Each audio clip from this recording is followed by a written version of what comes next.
Wild animals do not seem to exhibit long-term trauma responses like humans. Their instinctual responses after freezing include trembling, shaking, breathing deeply, panting. All these are ways of releasing trauma energy. For example, when the antelope faces a threat, like being chased by a lion, it goes into a flight response and runs away. If it manages to escape, it will shake its tail, flap its ears, and then shake its whole body. It will have then released the energy and will continue to graze. Your central nervous system only has a limited amount of capacity. If you're super stressed, there's a lot of noise on the highway of your brain and spine, and your immune system communicates with you through your nervous system via symptoms. So, if your symptoms are like, hey, you have a headache, hey, you're exhausted, your brain is like, what? I can't hear you over the noise of all this exhaustion and stress. Are you telling me something? What? Let me finish this project and then I'll listen to you. So you're sick all along, you hand in your big assignment, you're walking home from having turned in your big assignment, and you're like, oh, I'm really not feeling well. And you have a fever by the time you get home, and a congestion headache by the time you lay down, and then you spend the next 2 days in bed. But it's not because you suddenly got sick.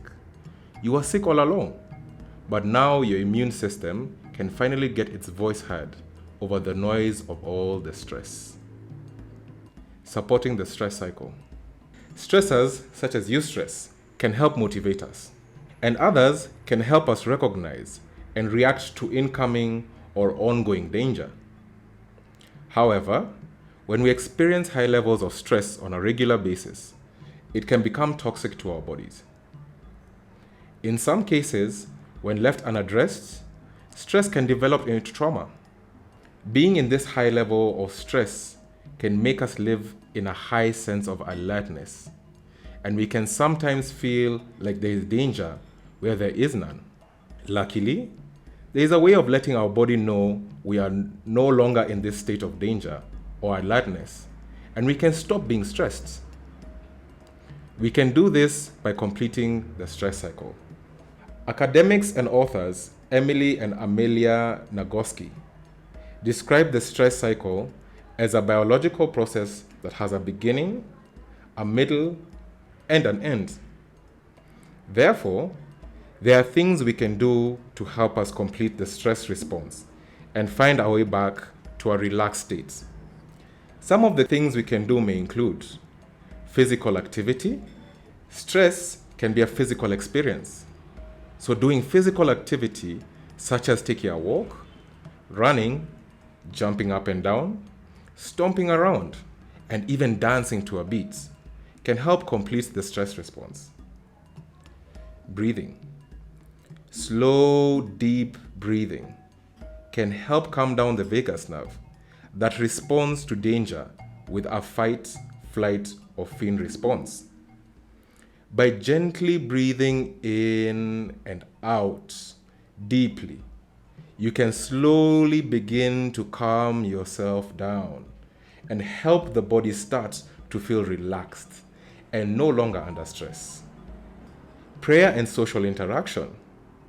Prayer helps us feel a sense of connectedness and can give someone a sense of comfort in times when they feel there is danger that is being caused by stress. In times of hardship, people tend to turn to their faith in prayer, which gives them hope. Similarly, social interactions can give us comfort as we feel connected to society. Attending cultural events, interacting with friends and family, can remind us of our support system and help us complete the stress cycle through those interactions.